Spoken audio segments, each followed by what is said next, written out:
Boa noite. O cacique reuniu na França para mobilizar a Europa contra a usina de Belo Monte.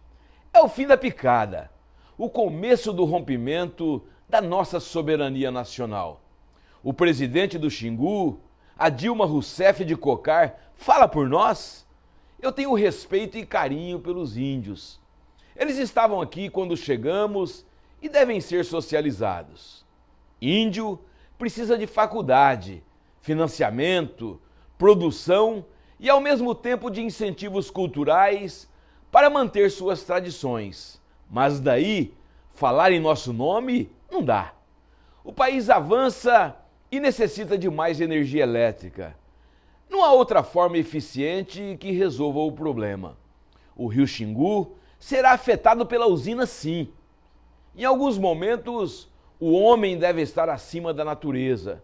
Pode causar estragos e tem o dever de compensá-los em tempo, quantidade e intensidade. Na expectativa de um Estado e um país mais justo, inclusive com o setor produtivo, estamos chegando com uma nova entrevista aqui no programa Cláudio Alves Sem Censura. Aproveite.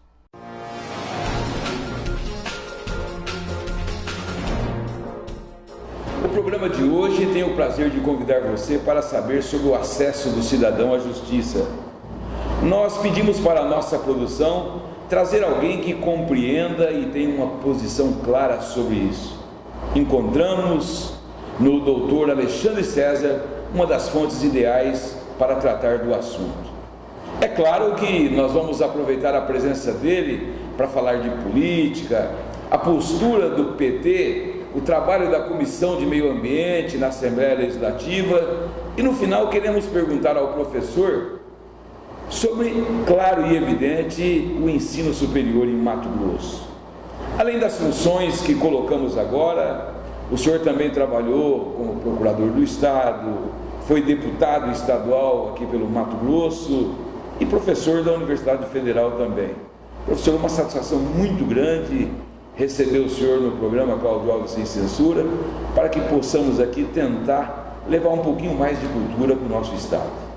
Eu que agradeço, Cláudio, a oportunidade de poder estar aqui com você, com os nossos telespectadores, para poder discutir esses temas, em especial o tema do acesso à justiça. Foi objeto de toda a minha investigação durante o curso de mestrado, que fiz ainda nos anos 1990 e que continua hoje uma fonte de pesquisa, de estudo no meu trabalho acadêmico como professor da Faculdade de Direito da UFMT. E, é claro, à disposição para discutir os outros temas também. Eu queria começar num dos seus livros, quando você escreveu, você fazia duras críticas sobre a morosidade do Poder Judiciário de dar uma resposta ao cidadão quando ele busca a prestação jurisdicional. Nos dias de hoje, o senhor considera que o seu livro, que as suas ideias ainda continuam ou mudou? Não, ainda há uma morosidade inexplicável e injustificável. Depois da emenda constitucional número 45, quando se introduziu entre os direitos e garantias fundamentais o livre e rápido acesso à justiça e eficaz acesso à justiça, no inciso 78, nós tivemos constitucionalizado esse direito de ter uma justiça célere, uma justiça rápida, porque a justiça que tarda falha. A justiça que tarda, ela não consegue entregar o objeto, o bem da vida que o indivíduo está buscando. Aliás, o Rui Barbosa já dizia que justiça atrasada é injustiça qualificada. É injustiça qualificada, porque quando o cidadão busca o Poder Judiciário é porque ele já esgotou outras formas de resolver através da autocomposição, através do diálogo ou de outros legitimados para poder fazer a pacificação, a arbitragem desse conflito. Quando o indivíduo busca o Poder Judiciário é porque ele está buscando um último apelo. E se ele busca esse último apelo e ainda tem que aguardar, às vezes 10, 15, 20 anos para ter um resultado, obviamente que quando esse resultado vier, ele já não tem mais essa garantia. A solução que o senhor dá a curto prazo, o senhor tem uma esperança dessa mudança? Esse é um debate que é travado no mundo inteiro, né? Os professores Mauro Capelletti e Bryant Gart escreveram um relatório, projeto de Florença, através da Universidade de Florença, em parceria com a Universidade de Stanford, que é um livro clássico, traduzido inclusive pela atual ministra Ellen Grace, e que aponta que no mundo inteiro, esse relatório, foram 12 volumes, inclusive foi citado durante a sabatina do novo ministro do Supremo Tribunal Federal, Luiz Fux, é um documento importantíssimo, mas que aponta claramente que no mundo inteiro a morosidade da justiça é um grande problema. É um grande problema porque a justiça tem que equilibrar. Tem que equilibrar segurança, porque ela tem que entregar a justiça efetivamente, com a rapidez. E esse acordo não é fácil de se produzir, mas é claro que há meios que podem diminuir o número de processos, diminuir a litigiosidade. Qual o tempo ideal que o senhor julga para a morosidade de um processo no sentido geral? Depende do tipo de processo, mas é pacífico, né, em todos os meios de estudo, que o tempo máximo que um processo deveria levar é de 2 anos, em todos os seus níveis. Um processo comum, um processo ordinário na esfera civil, pelo atual Código de Processo Civil, deveria levar, nos seus prazos condensados, 131 dias. Obviamente que não é isso que acontece no dia a dia, em razão... A criação do juizado especial, na sua opinião, não serviu para nada? Ajudou, mas não resolveu o problema.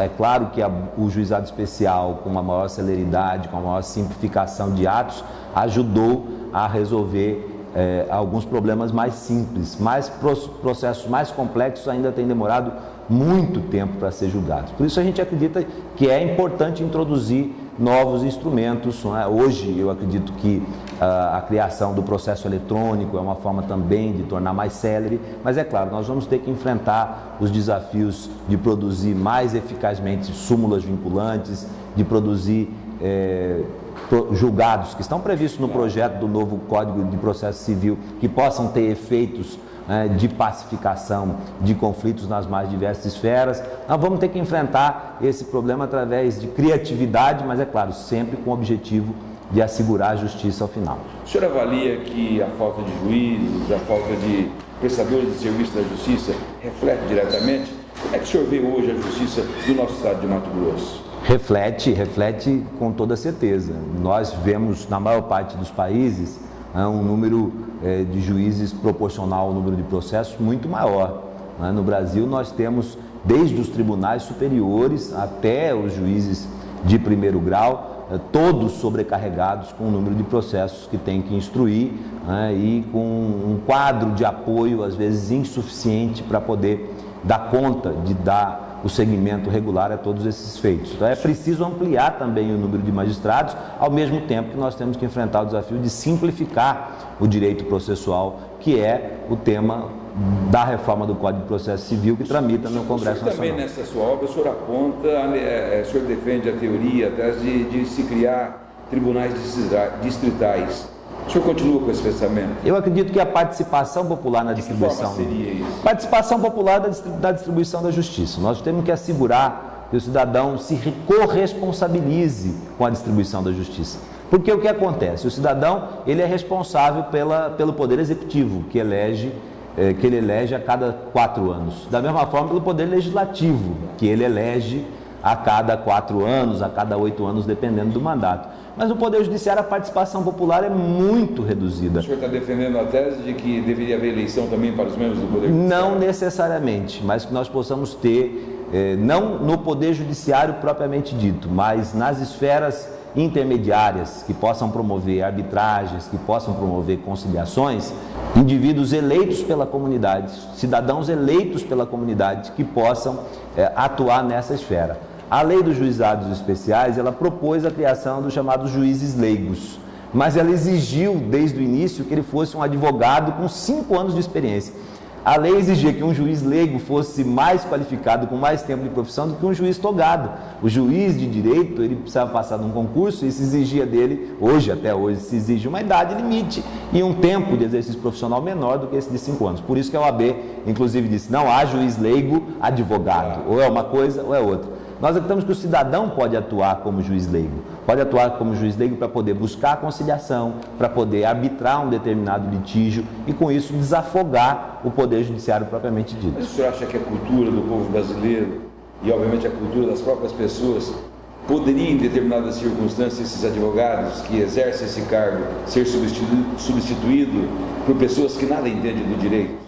Eu acredito que sim, porque a conciliação ela não é feita com base no direito estrito sensu. A conciliação é feita com base na busca de um acordo, na busca da justiça, e trabalha necessariamente com os princípios e conceitos de justiça de quem está litigando. Então não precisa necessariamente ter direito, aliás, não pode o conciliador alegar superveniência de direito na promoção da conciliação, senão ele está impedido a produção do acordo.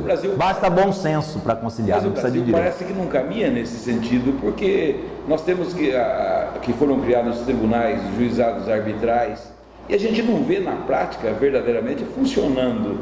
Não é, de certa forma, a sociedade recusando aquilo que seria rápido?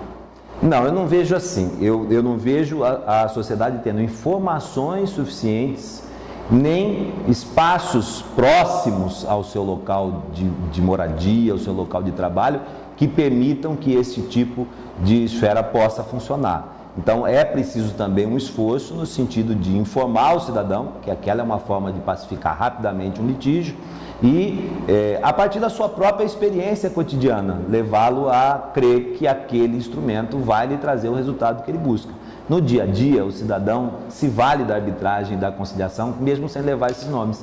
Cada vez que um vizinho briga com o outro, ele vai buscar com alguém da rua, às vezes com o presidente da associação de moradores, às vezes eles são da mesma igreja, busca com o padre, com o pastor, a forma de conciliar aquele litígio. Não vai no Poder Judiciário. Por que o Estado não pode fornecer também instrumentos com essa mesma natureza? Professor, uma brincadeirinha para terminar o primeiro bloco.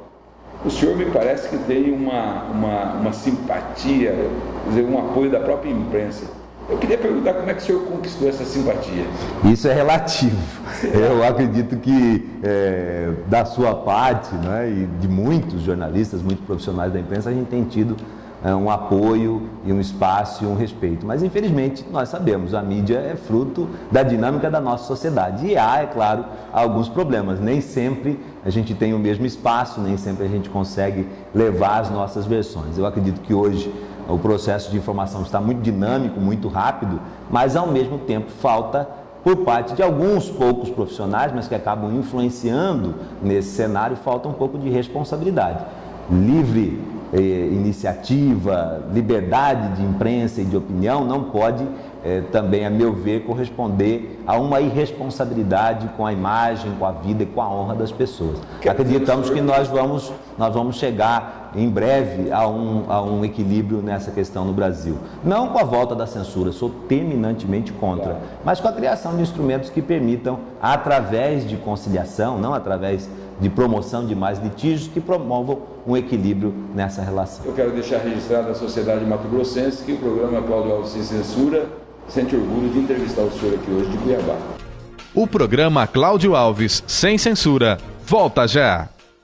Fique sabendo Sem Censura, um oferecimento sonoticias.com, as principais notícias de Mato Grosso.